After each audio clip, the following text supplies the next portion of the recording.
Olá, meus queridos, que bom estar com vocês nesse segundo episódio da série especial que eu estou levando agora sobre testemunhas oculares da Paixão de Cristo. Eu estou falando sobre pessoas que presenciaram parte ou o todo dos momentos finais da vida de Jesus. Nós já falamos ontem sobre o jovem que saiu desnudo, eu espero que você tenha gostado desse vídeo. Vamos falar hoje sobre Herodes, amanhã sobre Simão Cirineu e depois vamos terminar falando sobre o ladrão na cruz, aquele que se converte no momento em que estava crucificado, prestes a morrer ao lado do Salvador. Falando sobre Herodes, eu gostaria de comentar um pouquinho sobre essa figura aqui que aparece no Evangelho de Lucas, capítulo 23, versículo 6 em diante. Eu vou ler para você. Quando Pilatos ouviu isto, ou seja, que Jesus era da Galileia, perguntou se o homem era galileu. Ao saber que Jesus era da região governada por Herodes, e estando Herodes em Jerusalém naqueles dias, Pilatos enviou Jesus a ele. Deixa eu explicar que esse Herodes aqui não deve ser confundido com aquele mesmo Herodes que mandou matar as criancinhas na época em que Jesus nasceu. Há vários Herodes na Bíblia. Herodes é um título honorífico como César. Você tem Augusto César, Tibério César, Nero César e assim por diante. Da mesma maneira, você tem vários Herodes. Aquele primeiro Herodes que mandou matar as criancinhas de Belém é Herodes o Grande. Depois ele teve os seus filhos, Arquelau Herodes, Herodes Filipe. Esse aqui específico é Herodes Antipas. Esse Herodes, para quem Pilatos mandou Jesus, foi aquele mesmo Herodes que mandou matar João Batista no seu palácio lá perto da cidade de Jericó. Deixe-me explicar então um pouquinho sobre essa figura, sobre esse Herodes. Ele era filho do Herodes o Grande e era um dos tetrarcas ali da região. Quando Herodes morreu, Herodes o Grande, o seu reino foi dividido entre os seus filhos. A Judéia, que ficou com Arquelau, depois acabou sendo administrada por um governador, prefeito ou procurador romano, porque eles não queriam mais ninguém da família de Herodes ali em Jerusalém. Mas esse outro Herodes Antipas aqui, ele ficou a cargo de cuidar da Pérea e da Galileia. E ele era um camarada muito devasso. Devasso, sem noção. Sabe aquela pessoa que já nasce em berço esplêndido e acaba ficando um rico chato, achando que o mundo gravita em torno do umbigo dele? Esse era Herodes Antipas. E, aliás, ele estava cercado de maus exemplos, porque o seu pai também era um louco, era um maníaco que saiu matando várias pessoas da família. Então ele já nasceu numa mistura perigosa de muito ganho material, de grandes riquezas, somada a uma grande atmosfera de patologia emocional, psicológica e tudo mais. Ele era casado com a filha do rei da região da Arábia, cuja capital era Petra. Você já ouviu falar de Petra?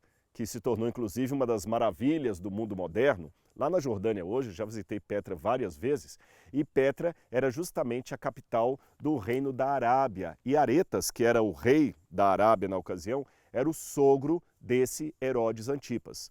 Só que ele acabou se apaixonando pela esposa do seu irmão, chamado Herodes Filipe. E ele, como dizem lá em Minas Gerais, o meu estado de origem, ele furou o olho do irmão, acabou roubando a esposa do irmão, se divorciou da esposa dele, pegou a esposa do irmão e ficou com ela.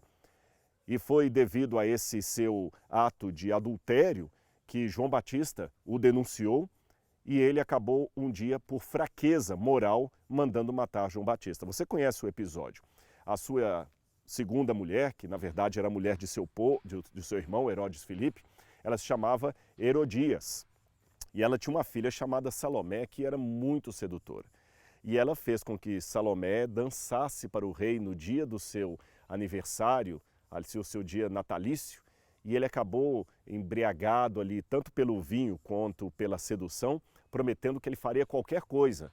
E ela, orientada pela mãe, falou: eu quero a cabeça de João Batista numa bandeja. Esse homem era terrível. Mas olha que mistura complicada. Ao mesmo tempo que esse Herodes tinha toda essa vida devassa, esses problemas morais, espirituais e emocionais, todos misturados ali, ele era um homem que passava o ar de bom menino, de religioso. E você sabe, muitos políticos corruptos, quando tem uma festa popular, uma festa religiosa, eles gostam de comparecer, né? Qualquer semelhança não é mera coincidência. Aí eles aparecem em culto de igreja, em missa, passam durante todo o período da carreira política deles sem pisar num templo, mas na época das eleições estão lá tirando foto com criança, indo a bairro pobre, e no passado não era diferente. Herodes, quando tinha as festas religiosas em Jerusalém, ele ia para Jerusalém como se fosse um bom judeu. Ele comparecia ali para fazer média. E Pilatos também não morava em Jerusalém. Isso é um detalhe interessante. Muitas pessoas pensam que Jerusalém tinha o palácio de Pilatos. Não, Pilatos não morava em Jerusalém. Os romanos achavam Jerusalém uma cidade religiosa demais para o gosto latino. Então Pilatos preferia, não somente ele, mas todos os procuradores e prefeitos romanos administravam a Judéia e a capital Jerusalém desde a cidade de Cesareia Marítima. Cesareia Marítima foi uma cidade construída por Herodes o Grande, o pai de Herodes Agripa. Uma cidade maravilhosa, porque o Herodes era um megalomaníaco. Ele construiu em Cesareia um hipódromo gigantesco, aliás, 2 hipódromos, construiu um teatro romano, e ele chamou a cidade de Cesareia para marcar ponto com o imperador, Cesareia Marítima. E ele colocou ali o segundo maior porto de todo o Império Romano. O porto de Cesareia só perdia para o porto da Via Ápia, que ficava na própria capital romana. Então ele orgulhava-se disso. E esta cidade de Cesareia, como tinha balneários romanos, tinha banhos, tinha um palácio ali, um pretório e tudo mais, era o lugar onde os procuradores romanos e prefeitos romanos escolheram para morar, para não ter que ficar vivendo e convivendo com Jerusalém, naquela atmosfera tão judaica para o gosto dos latinos. Então você imagina a situação. Cesareia Marítima era onde ficava Pilatos. O palácio de Herodes ficava perto ali de Jericó. Então ele tem o palácio em Jericó e o Pilatos em Cesareia. Na época da festa da Páscoa, os 2 políticos foram ali pelo mesmo motivo, fazer média. Se tivesse fotografia na época, talvez Pilatos estava lá tirando foto, segurando criança, andando na rua com a sua comitiva, e Herodes a mesma coisa. Só que os 2, por alguma razão, estavam brigados. Nós não sabemos o porquê dessa briga. Talvez Herodes já ambicionasse ocupar de novo o território da Judéia para si. Aliás, Herodes fazia tanta política que ele construiu a cidade de Tibérias, ali no entorno do Mar da Galileia, para também fazer média com o imperador Tibério César. Agora vamos continuar lendo a Bíblia para você ver o que aconteceu. Quando Herodes viu Jesus, ficou muito contente, pois havia muito que queria vê-lo. Olha que interessante. Primeiro, deixe-me falar com vocês sobre a estratégia política. Herodes, como eu falei com vocês, ele era encarregado de cuidar da região da Pérea e da Galileia, correto? Pilatos cuidava da Judéia, mas morava em Cesareia Marítima, só vinha a Jerusalém em épocas especiais, como era o caso da Páscoa. Pilatos tinha uma bomba na mão para resolver, porque se ele mandasse crucificar Jesus, ele temia que os discípulos de Jesus e a multidão que apoiava Jesus pudesse fazer uma guerra civil. Lembre-se que poucos dias antes do julgamento de Cristo, Jesus havia entrado em Jerusalém de maneira triunfal, montado no jumentinho, com uma multidão gritando atrás: bendito que vem em nome do Senhor, bendito o Rei de Israel. Então Jesus era um homem popular, Jesus tinha muitos simpatizantes. Havia boatos que até dentro do sinédrio dos judeus havia pessoas simpáticas ao ministério de Jesus, como de fato você tem o caso ali de José de Arimateia e Nicodemos. Então Pilatos não podia simplesmente sentenciar Jesus à morte sem correr o risco de criar uma guerra civil. Por outro lado, Pilatos também não poderia simplesmente absolver Jesus, porque se o fizesse, ele poderia ser acusado de ser inimigo de César, porque Jesus estava se proclamando o rei dos judeus.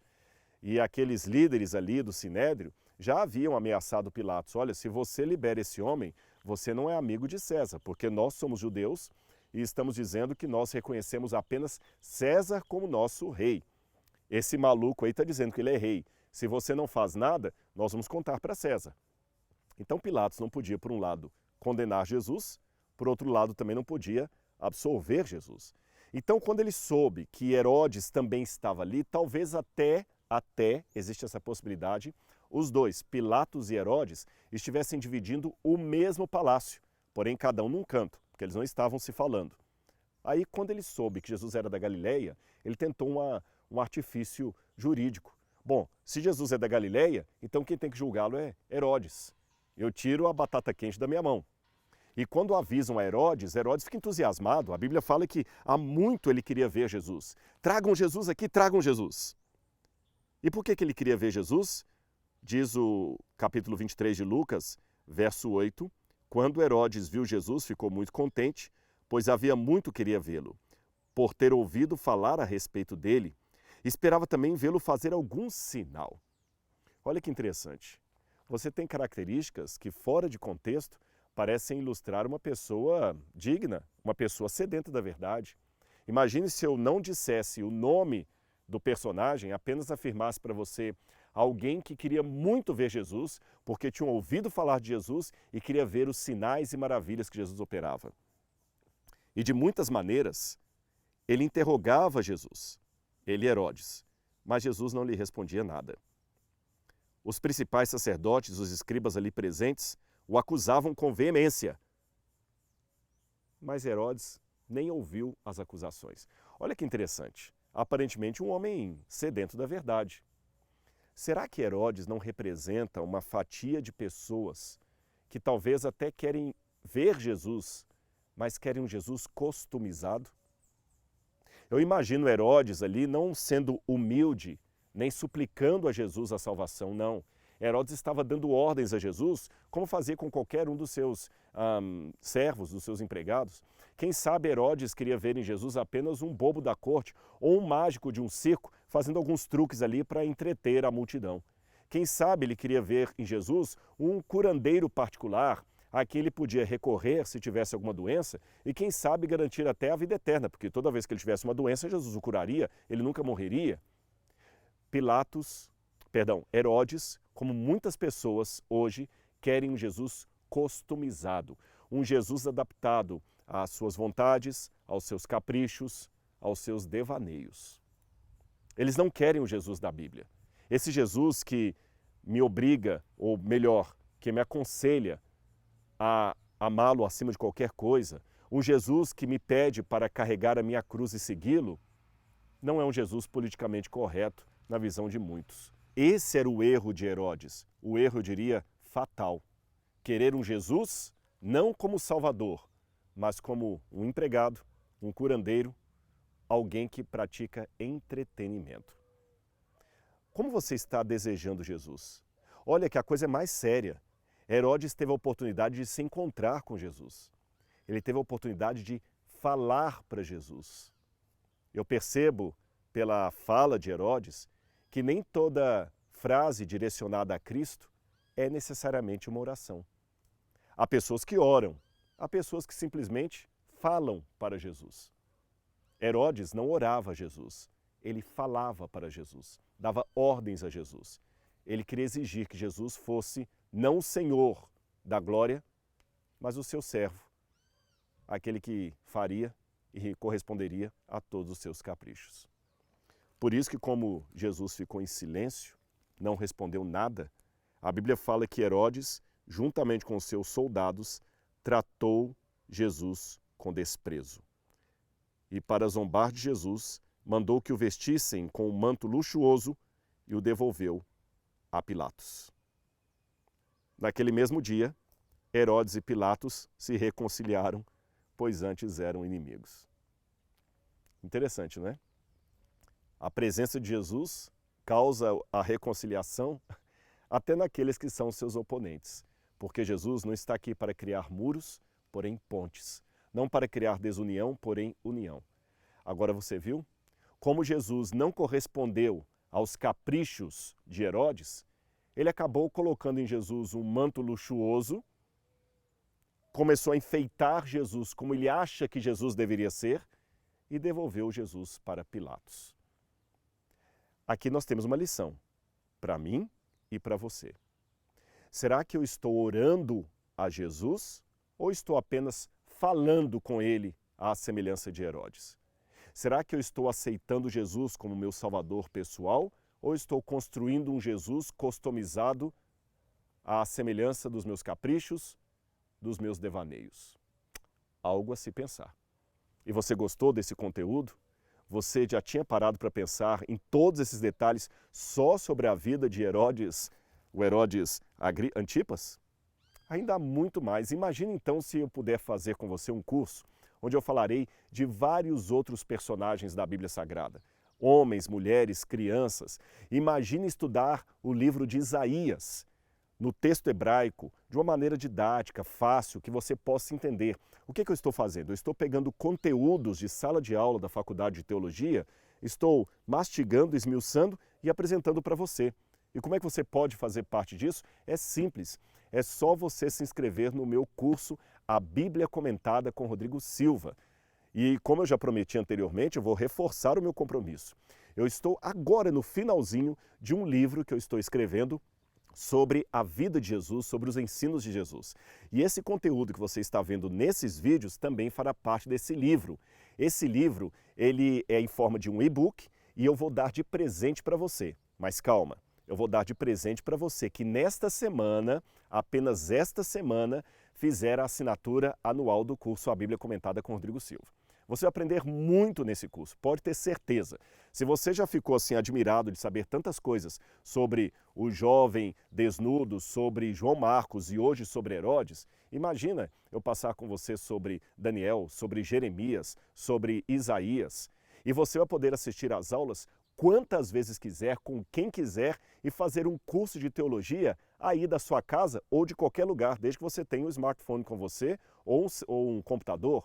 É muito simples. Ah, Rodrigo, como é que eu faço? Eu quero aproveitar, quero me inscrever agora. Então você vai clicar no link, tá bem? E nesse link você vai ter todas as informações. Então está aqui o meu compromisso. Eu quero dar de presente para você que fizer a inscrição esta semana da assinatura anual. Eu vou dar este livro, ele está em forma de e-book, que eu estou acabando de redigir. É pão saído do forno. É o meu mais recente trabalho. E eu vou dar de presente para você como um incentivo para que você possa ser nosso aluno. Na verdade, já são mais de 10 mil alunos estudando a Bíblia comigo toda semana, mas ainda há espaço para você. E você também sabe que, ao fazer essa assinatura, você estará contribuindo com a construção do Museu de Arqueologia Bíblica do NASP. Então, o que você está esperando? Agora que você desligar o vídeo, clique aí no link, saiba mais informações e eu espero você na nossa primeira aula ou na próxima aula sobre a Bíblia Comentada com Rodrigo Silva. Ah, e não se preocupe com as aulas que você já perdeu, porque elas vão ficar sempre ali linkadas na plataforma e você pode assisti-las novamente quantas vezes quiser, com quem quiser, da forma que quiser, tá bem? E amanhã nós continuaremos com mais uma reflexão, vamos falar sobre Simão Cirineu, o homem que ajudou a carregar a cruz de Cristo.